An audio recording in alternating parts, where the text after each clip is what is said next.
Most folks in the quiet town of Farridge didn't think much of Hank Miller. He was the kind of man people avoided. Scruffy beard, worn-out boots, always in that same old army jacket, the patches faded from time and sun. They whispered behind his back. "That guy's off," said teenagers who hung out near the gas station. "He's probably got PTSD or something," muttered old Mrs. Calhoun as he passed. Some said he talked to himself. Others said he hadn't done anything in the war, just drove trucks. No one really knew, and no one really cared to ask. Hank lived alone on the edge of town, near the woods. Every few days, he'd walk to Dawson's Market with a canvas bag and buy the same things: bread, canned beans, a pack of coffee. He never said much to the cashier, just nodded, paid in cash, and left. But that Tuesday morning in June, things changed. It started like any other day. Birds chirping, a warm breeze in the air. Hank stepped out of his creaky front door, lit a cigarette, and adjusted his jacket like always. The sky was clear. The sidewalks were quiet. He walked the 4 blocks to Dawson's. Inside, the usual sounds hummed around him: shopping carts rattling, soft pop music from the ceiling speakers, small-town chatter between neighbors. Then came the shouting. 2 men stormed into the store, one with a baseball bat, the other waving a small black handgun. Masks on their faces, nervous eyes. They shouted orders, kicking over displays and grabbing the cashier by the collar. "Everyone down! On the ground! Now!" People screamed. A baby cried. Someone dropped a jar of pasta sauce, shattered glass, red liquid everywhere. Hank stood still, clutching a can of coffee. One of the robbers pointed the gun toward an old man near the frozen aisle who hadn't moved fast enough. "I said down, Pops." That's when Hank's voice rang out, low, calm, dangerous. "Don't." Everyone turned. The guy with the gun laughed. "You deaf, old man?" "I said down." But Hank didn't flinch. He moved slow, like he had all the time in the world. He placed the coffee on a shelf, slid his foot slightly forward, his eyes locked on the man's hands. And then, boom, the veteran moved. In one swift motion, he grabbed a can of beans and threw it straight at the guy's face. It hit with a solid crack. The gun went flying. Hank lunged forward like lightning, tackling him to the ground, twisting the man's wrist until he cried out in pain. The second robber came charging with the bat, but Hank was ready. He rolled sideways, grabbed the bat mid-swing, and yanked it out of the man's grip. 2 sharp strikes later, both attackers were groaning on the linoleum, completely disarmed. The silence was deafening. People stared, mouths wide open. The cashier, still shaking, finally whispered, "What the hell just happened?" Police arrived minutes later. The robbers were taken away. Statements were given. But the real shock came after. As reporters started digging, the town learned what no one had ever bothered to find out before. Hank Miller wasn't just some grumpy old man in a jacket. He was a decorated Marine. 2 tours in Afghanistan. Bronze Star with Valor. He'd saved 12 soldiers in an ambush, carrying 3 of them back to safety under fire. He didn't talk about it, not because he was ashamed, but because heroes don't brag. By that evening, the headlines read, "Unknown Hero Stops Armed Robbery." The town suddenly remembered how to smile at him. For the first time in years, Hank Miller's walk home wasn't silent. People clapped as he left Dawson's Market. A kid ran up to shake his hand. Someone even tried to take a selfie with him. Hank didn't smile. He just gave a quiet nod and walked away like nothing had changed. But everything had. By the next morning, his face was on the local news. The surveillance footage of him taking down the robbers had gone viral. One headline read, "War hero lies among us, and we never knew." The same folks who once whispered about him now waved from porches and offered pies. Mrs. Calhoun, who used to cross the street to avoid him, dropped off a basket of muffins and said, "You're a real American, Mr. Miller." He didn't answer, just closed the door gently. The truth was, he didn't want any of this. At the VFW hall, the younger vets looked at him with awe. They invited him to speak. A reporter called 3 times asking for an interview. And then came the mayor, offering Hank a shiny plaque, a free steak dinner, and the key to the city. Hank stood stiff on the small town hall stage, eyes half shut, hands in his pockets as the mayor spoke. "We owe a debt of gratitude to this man, not just for his service overseas, but for protecting our community here at home." Polite applause. Flashbulbs. A local band awkwardly playing the Star-Spangled Banner. Hank hated every second of it. Afterward, a teenage boy came up to him, maybe 16, scrawny with a nervous look in his eye. "Sir, my brother served too. But he never talks about it. He just stares at the wall sometimes. Doesn't like people." Hank nodded slowly. He's not broken, kid. He's just figuring out how to breathe again. That was the first time someone saw him smile, just a little. But the attention didn't stop. Strangers knocked on his door, asking for interviews. Someone even offered him a book deal. Talk shows sent emails. A local church tried to convince him to share his story of faith and bravery on Easter Sunday. All Hank wanted was peace. He took down his landline. Didn't open the door anymore. He even skipped Dawson's Market and started ordering groceries online. People started wondering again, just like before. Why is he hiding? Thought he was a hero. Maybe all that stuff got to his head. It didn't.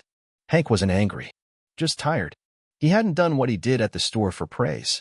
He did it because innocent people were in danger. That's all. But one night, a letter came in the mail. No return address. Handwritten in crooked letters. Inside was a drawing crayon on notebook paper. A picture of Hank standing tall with a cape, like a superhero. At the bottom, it read, "You saved my mom.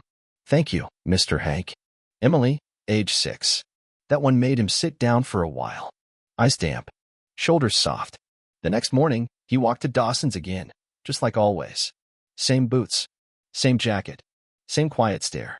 Only now, when he walked in, people nodded with real respect, not the fake kind from TV. The cashier didn't fumble or look away. Instead, she smiled and said, "Morning, Mr. Miller. Good to see you." He nodded. "Coffee and beans," he said, just like before. Only this time, something felt different. He wasn't invisible anymore. He wasn't a rumor. He was just Hank, a man who had seen too much, lost too many, and saved more than most would ever know. And finally, the town saw him for who he really was. Summer gave way to fall in Farridge. The trees turned orange and gold, and Hank Miller's name faded from the headlines, just the way he liked it. He still made his quiet walks to Dawson's Market. People still nodded respectfully, but they no longer asked for interviews or photos. Things had finally calmed down. Until the fire. It happened on a chilly Friday evening, just as the sun dipped behind the hills. Hank was sitting on his porch, sipping black coffee from a dented metal mug, when he smelled smoke. At first, he thought it was a neighbor's barbecue. Then he heard the sirens. He stood, narrowed his eyes, and saw the orange flicker rising behind the treetops, not smoke from a grill, but a thick, dark cloud billowing fast. The apartment complex on Maple Street was burning. Without thinking, Hank grabbed his jacket and sprinted. By the time he got there, the fire was roaring, 3 floors engulfed in flame. Fire trucks hadn't arrived yet. People were crying, coughing, running from the building in pajamas and slippers. A woman screamed, "My daughter. She's still inside. Top floor." Nobody moved. No one dared run into that building. Except Hank. He didn't hesitate. He tore across the lawn, covering his mouth with his sleeve, and kicked open the front door. He'd hit him like a truck. Smoke stung his eyes. He pushed upward, hand on the stair rail, boots thudding on scorchwood. "Hello," he shouted, voice muffled. "Anybody here?" A faint voice cried from above. "I'm here. I'm scared." He followed the sound through blinding smoke. On the 3rd floor, near the end of the hall, he found a little girl huddled in a corner, clutching a teddy bear. Her cheeks were black with ash. She couldn't have been more than 6. Hank scooped her up and wrapped her in his jacket. "Close your eyes," he said gently. "Hold on tight." Then he ran. Down the stairs, through the smoke, past falling embers and crackling walls. The building groaned around him. Just as he reached the bottom, a beam collapsed behind them, throwing sparks into the air. He burst through the front door into the cold night, coughing hard. The crowd cheered. The girl's mother ran to them, sobbing, grabbing her daughter in her arms. Hank collapsed to one knee, breathing heavy. The fire trucks arrived moments later. But the worst was already over. And Hank Miller had done it again. The news picked up fast. Local hero saves child from apartment fire. Same headlines. Same photo, Hank, so covered, eyes hard as steel. But this time, the town didn't just cheer. They listened. They asked questions. Not about his medals or missions, but about him.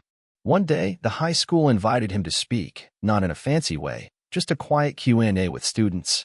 Hank showed up in his old jacket, hands in his pockets.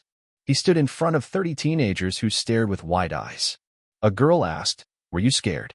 He looked at her and nodded. "Every time." A boy said, "Why'd you go in the fire?" "That wasn't your job." Hank shrugged. Didn't think about it like a job. Just knew someone needed help. Then he paused. "You don't have to wear a uniform to be brave. You just gotta care more than you're afraid. The room fell quiet.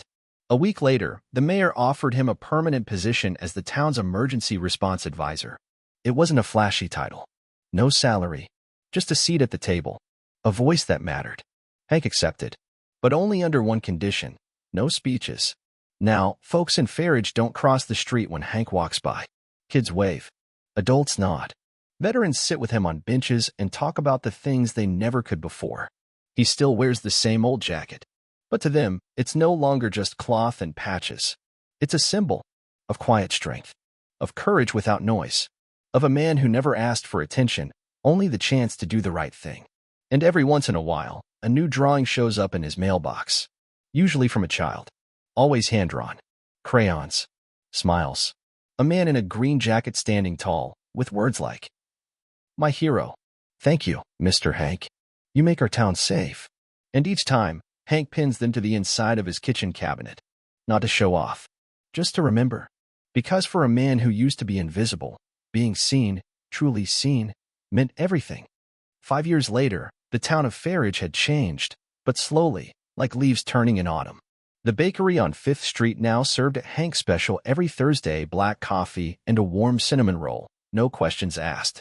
The high school gym had a mural painted by the art students, a silhouette of a man in a weathered jacket standing tall among flames, soldiers, and smiling kids. And at the edge of town, near the woods where the trees still stood quiet, there was a small park bench with a bronze plaque.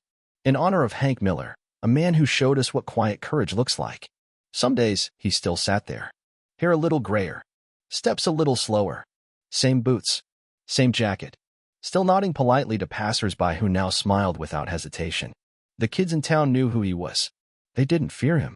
They ran up with toy walkie-talkies and plastic fire helmets and asked, "Mr. Hank, can I be brave like you?" He'd smile, tilt his head, and say, "Brave don't mean loud, kid. It means showing up." He still didn't like speeches. Still didn't care for awards or ceremonies. But he did start talking to people more. Telling his story, not just about war, but about healing. About loneliness. About what it meant to be misunderstood and still choose to protect. One winter morning, the town organized a small veterans breakfast. Dozens of people gathered in the community center, old friends, young soldiers, kids with American flag pins on their jackets. Hank stood up to say a few words. Just a few.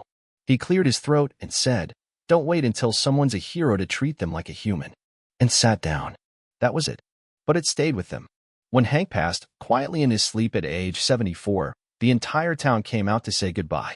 The ceremony was held in Dawson's Market parking lot, the place where everything changed. Veterans stood in full dress.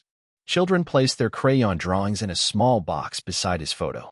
Even Mrs. Calhoun cried. There were no big eulogies. Just a moment of silence, followed by a group of teenagers reading the letters he'd received from kids over the years. One little girl, now 10, stepped forward and said, "Mr. Hank told me heroes don't need capes. But if I ever wear one, I hope it fits like his jacket." And so, Farridge remembered him. Not as the strange man in boots. Not as the rumor. But as the quiet guardian they almost missed. The man in the old jacket. The man who showed up. Always.